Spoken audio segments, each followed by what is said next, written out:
మన జీవితంలో ఎన్నో సమస్యలు వస్తుంటాయి. కొన్ని సమస్యలు మన ప్రయత్నాలతో సులభంగా పోతాయి. మరికొన్ని ఎంత శ్రమించినా, ఎంత ఆలోచించినా, ఎంత ప్రణాళికలు వేసుకున్నా మాయమాయమంటూ ముందుకు వస్తూనే ఉంటాయి. అప్పుడు మనం ఒక మాట అంటాం, ఇది దేవుడి శాసనం అని. అది నిజమే. కాని ఆ దేవుడికి మనం ఎలా పూజిస్తున్నాం? మన ప్రార్థనలు ఆయన వరకు చేరుతున్నాయా? లేక మధ్యలోనే ఆగిపోతున్నాయా? పూజ అనేది ఓ యజ్ఞం. అది మన భక్తిని అర్పించేదే కాకుండా మన మనసుని శాంతింపజేసేది. అయితే మనం అందులో కొన్ని చిన్న చిన్న తప్పులు చేస్తూ ఉంటాం. ఆ తప్పులు దేవునితో మన సంబంధాన్ని తక్కువ చేస్తాయి. ఆత్మ సంబంధం సన్నగిల్లుతుంది. ఈరోజు మనం ఆ విషయాలనే తెలుసుకుందాం. దేవుడి పూజలో ఏం చేయాలో, ఏం చేయకూడదో భక్తితో, శ్రద్ధతో మనసు పరవశమయ్యేలా మాట్లాడుకుందాం. పూజ ప్రారంభించే ముందు శరీరాన్ని శుభ్రంగా ఉంచడం మొదటి అడుగు. ఇది శారీరక పరిశుద్ధత మాత్రమే కాదు, మనస్సు పరిశుద్ధతకు సూచన. మనలో ఉన్న కోపం, మాయ, అసూయ, ఈర్ష్య అన్నిటినీ స్నానం చేస్తూ మనసులోనూ వదలాలి. స్నానం చేసి, శుభ్రమైన వస్త్రాలు ధరించి, గంధం ధరించి దేవుని దగ్గరికి వెళ్ళాలి. ఆ తర్వాత మనం పూజ స్థలాన్ని శుభ్రం చేయాలి. దేవుడి స్థానం అంటే పుణ్యమైన స్థలం. అక్కడ చీకటి ఉండకూడదు. అక్కడ అలజడి ఉండకూడదు. దీపాలు వెలిగించి, చందనంతో, పుష్పాలతో అలంకరించాలి. మనసు కూడా అలా అలంకారమై ఉండాలి. ఇప్పుడు మనం మనసులో సంకల్పం చేయాలి. ఈ పూజను నేను నా శ్రద్ధతో, భక్తితో, నిస్వార్థంగా చేస్తున్నాను అని చెప్పాలి. దేవుడు మన మాట వినడమే కాదు, మన సంకల్పాన్ని కూడా గమనిస్తాడు. తర్వాత పూజలో పాల్గొంటాం. కానీ కొంతమంది మధ్యలో సెల్ ఫోన్ తీసుకుంటారు, రీల్ చూస్తారు, పక్కవారితో మాట్లాడతారు. ఇది పూజ కాదు, అది మన అపరాధం. మనం ఎవరి దగ్గర ఉన్నామో గుర్తించాలి. దేవుడిని చూసే భవనంలో ఉండి, మనస్సు బయట తిరుగుతుంటే, దేవుడు మన చేత ఎలాంటి పూజను కూడా అంగీకరించడు. కొందరు పూజలో శబ్దంగా మాట్లాడతారు.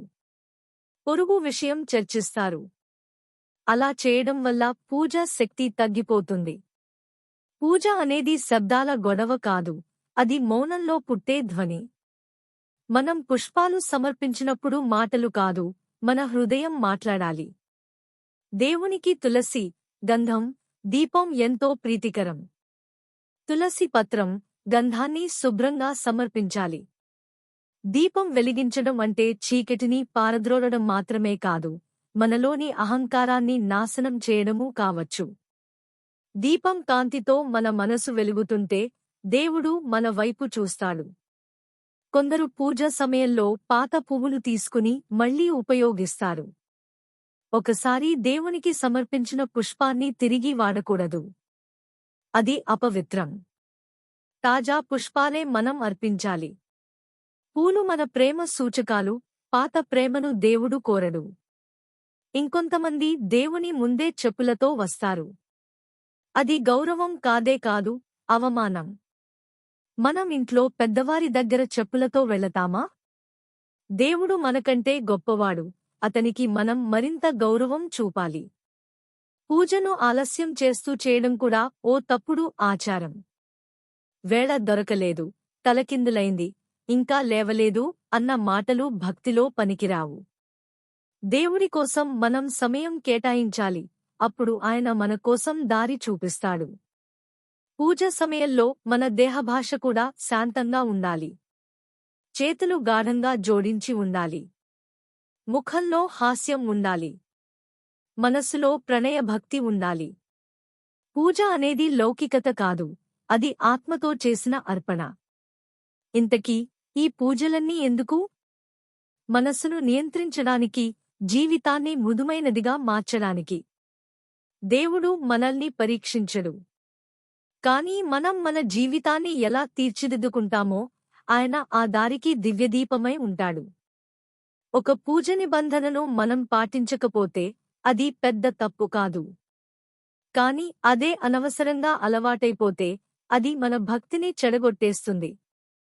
భక్తి అంటే రూపం కాదు, అది అనురూపం. మనం చేయకూడదనుకున్నది చెలామణి చేస్తూ భక్తి చేస్తే అది మాయా భక్తి. ఆఖరికి పూజ పూర్తయ్యాక కూడా మన మనస్సు ప్రశాంతంగా ఉండాలి. వెంటనే ఫోన్ తీసుకుని ఇంటర్నెట్లో లాగిన్ కావద్దు. కొన్ని నిమిషాలు దేవుని దగ్గర కూర్చోండి. ఆ నిశ్శబ్దంలో దేవుడు మనకి ఏదో చెబుతాడు. పూజ జీవితంలో ఒక రోజు జరిగే దేవతా మేళం. ఆ మేళాన్ని శ్రద్ధగా విన్నప్పుడు మనకే కాదు, దేవుడికి ఆనందం కలుగుతుంది. ఈ రోజునుంచి మనం చేసే ప్రతి పూజను మనసుతో చేయాలి. మనం మాట్లాడే ప్రతి మాటలో దేవుని నీవు ఉండాలని కోరాలి. మన కళ్లకంటే ముందు ఆయన దివ్యరూపం ఉండాలని తలచాలి. అప్పుడు దేవుడు మన మాట వినతాడు. మన జీవితంలో వెలుగు నింపుతాడు. మన కష్టాలను శాంతంగా తొలగిస్తాడు. మన ఆశయాలకు అంకితమవుతాడు. మీ పూజలో ఈ మార్గాలను పాటించండి. ఈ చిన్న చిన్న నియమాలను గౌరవించండి. అప్పుడు మీరు చేసిన ప్రార్థన భగవంతుని గుండెల్లో స్థానం పొందుతుంది.